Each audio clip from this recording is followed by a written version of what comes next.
बिस्मिल्लाहिर्रहमानिर्रहीम। अस्सलाम वालेकुम रहमतुल्लाहि व बरकातुहू। नॉलेज आप कुरान हदीस के चाहने वाला आपका मेज़बान हाफिज़ आतिफ हुसैन आपकी खिदमत में हाजिर है।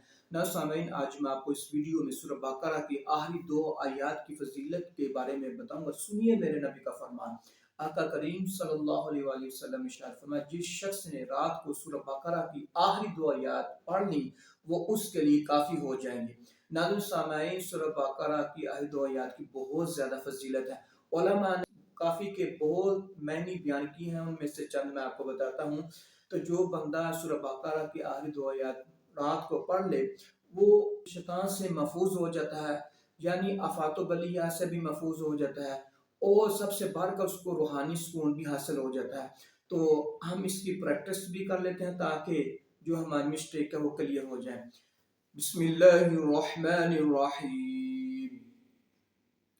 آمن الرسول بما أنزل إليه من ربه والمؤمنون كل آمن بالله وملائكته وكتبه ورسله لا نفرق بين أحد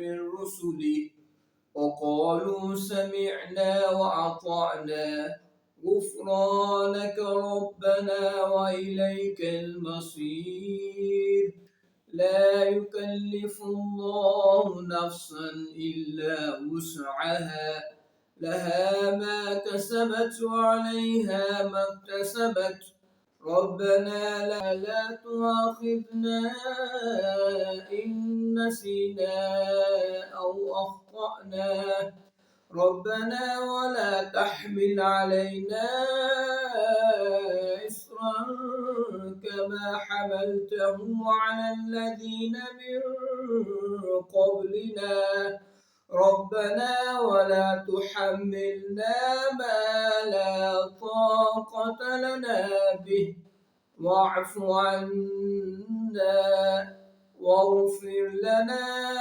وارحمنا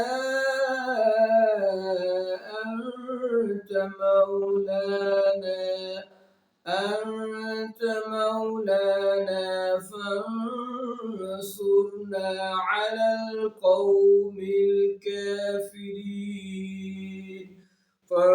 فانصرنا على القوم الكافرين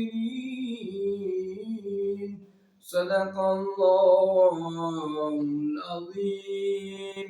नाज़रीन, अगर आपको वीडियो अच्छी लगी आप लाइक कीजिए, शेयर कीजिए और मेरे चैनल को सब्सक्राइब कीजिए। इसके साथ अपने मेज़बान हाफिज़ आतिफ हुसैन को इजाज़त दीजिए।